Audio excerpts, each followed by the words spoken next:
सबसे पहले बड़ी खबर आपको बताएंगे लखनऊ से, क्योंकि लखनऊ में गैंगस्टर की हत्या कर दी गई, जिसके बाद सनसनी फैल गई। उसी मामले को लेकर निर्देश भी दे दिए गए। आपको बता दें 3 सदस्यीय एसआईटी टीम जो है वो गठित कर दी गई है, जो कि 1 हफ्ते के भीतर इस पूरे मामले की रिपोर्ट जो है वो सौंपेगी। तो सीएम योगी आदित्यनाथ ने निर्देश दिए कि 1 हफ्ते के भीतर इस पूरे मामले की रिपोर्ट जो है वो सौंपी जाए। जिस तरीके से बीते दिन ये पूरा घटनाक्रम हुआ, उसके बाद एक बार फिर से कानून व्यवस्था को लेकर सवाल खड़े हो गए और ऐसे में कोर्ट में गैंगस्टर की हत्या के मामले में एसआईटी का गठन करना पड़ा।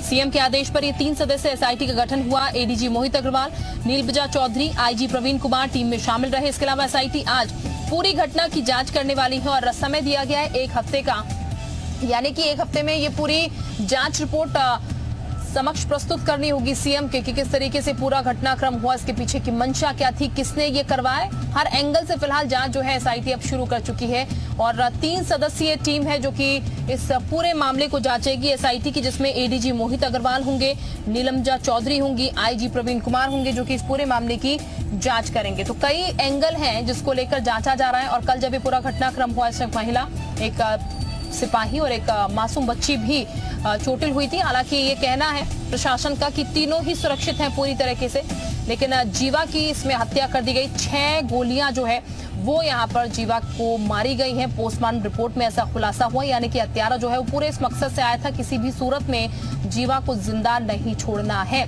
और आज पोस्टमार्टम रिपोर्ट इस पूरे मामले को लेकर सामने निकलकर आ जाएगी। तो पोस्टमार्टम रिपोर्ट में और क्या खुलासे होते हैं ये सबसे बड़ी बात होगी, लेकिन एसआईटी अपना काम अब शुरू कर रही है और एसआईटी की रिपोर्ट का इंतजार होगा, यानी कि 1 हफ्ते में एसआईटी अपनी पूरी रिपोर्ट दे देगी इस पूरे मामले में आखिर हुआ क्या क्या, कैसे कैसे और किसने इस पूरे घटनाक्रम को अंजाम दिलवाया।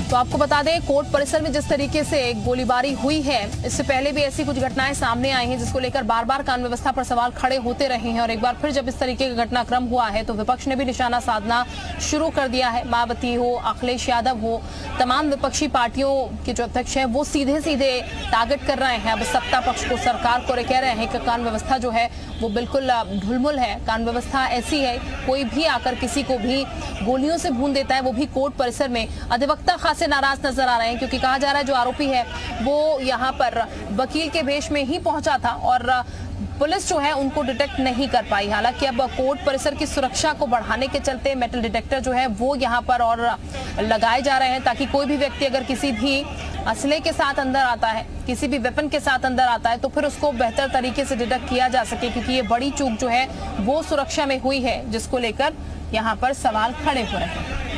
संजीव जीवा गैंगस्टर, आपको बता दें कि एक जांच कमेटी बना दी गई है और अब ये सीएम योगी के निर्देश पर ये जांच कमेटी बनाई गई है। तो आज से एसआईटी शुरू करेगी जांच और दर्शकों को ये भी बता दें कि आखिरकार इसकी जिम्मेदारी किसको दी गई है। एसआईटी का गठन किया गया है जिसमें ADG Mohit Agarwal, नीलबजा Chaudhary, IG Praveen Kumar team में शामिल रहेंगे। एसआईटी आज से करेगी घटना की जांच। 1 सप्ताह के भीतर जांच पूरे करने के आदेश दिए गए हैं। कोर्ट में गैंगस्टर की हत्या में एसआईटी गठित, सीएम के आदेश पर 3 सदस्य एसआईटी का गठन। गैंगस्टर संजीव जीवा की आपको बता दें कि पेशी के दौरान हत्या कर दी गई थी।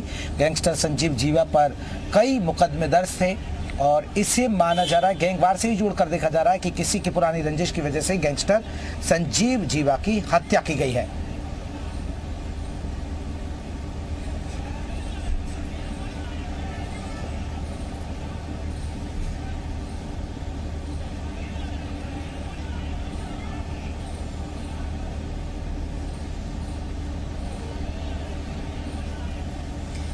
बिल्कुल, तमाम सहयोगी इस वक्त हमारे साथ जुड़ चुके हैं। विशाल का सबसे पहले हम रुख कर लेते हैं, विशाल के पास चलते हैं। विशाल, घटनास्थल पर ही इस वक्त आप मौजूद हैं और इस पूरे मामले को लेकर 1 हफ्ते में रिपोर्ट भी पेश करनी होगी अभी, क्योंकि बीते ही दिन ये पूरी घटना हुई है। इस वक्त का क्या माहौल है और एसआईटी की जो पूरी टीम बना दी गई है उसको लेकर क्या जानकारी, साथ ही साथ आज पोस्टमार्टम रिपोर्ट भी आनी है, उसको लेकर क्या अपडेट?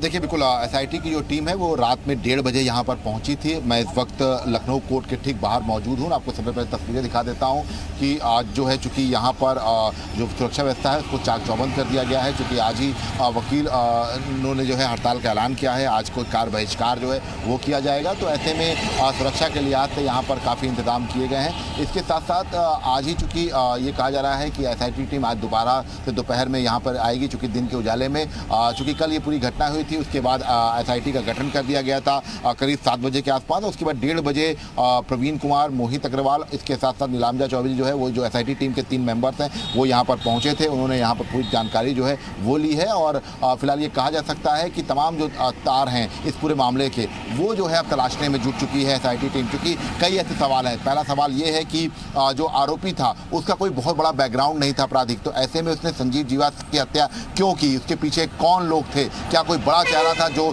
संजीव जीवा की हत्या करवाना चाह रहा था। दूसरा जो सबसे बड़ा सवाल है कि जिस तरह से गेटअप में आया था तो उस गेटअप की जो तैयारी थी वो उसको कराई गई थी। इसके साथ साथ जो तीसरा सबसे बड़ा सवाल है कि आजमगढ़ जेल में जब वो बंद था तब शायद हो सकता है कि किसी बड़े बाहुबली से उसकी मुलाकात हुई हो और उसी वक्त संजीव जीवा को मारने की प्लानिंग की जा रही हो, तो ये कहा जा सकता है। और चौथा जो सबसे बड़ी बात है वो निकल के आई है कि संजीव जीवा को मारने के लिए इससे पहले भी जो पेशी के दौरान जो आरोपी था वो आ चुका था, रैकी उसने कर चुकी थी। तो ऐसे में ये कहा जा सकता है कि फिलहाल ये तमाम ऐसे सवाल हैं जिनके जवाब तलाशने हैं। मुंबई कनेक्शन जो है वो भी एसआईटी टीम खंगाल रही है, जौनपुर मुंबई कनेक्शन। और ये कहा जा रहा है कि जौनपुर के जो तमाम बाहुबली हैं या जौनपुर के आसपास के जो बाहुबली हैं उन सब से जो है क्या ये आरोपी जो है आनंद या मिला था, ये सब तमाम ऐसे सवाल हैं जिनके जवाब एसआईटी को तलाशने हैं। तो फिलहाल आपको बता दें कि एसआईटी जौनपुर का, जौनपुर से हमारे साथ अजीत भी जुड़े हुए हैं क्योंकि आपने जिक्र किया कि जौनपुर से कनेक्शन हो सकता है। अजीत से पूछते हैं,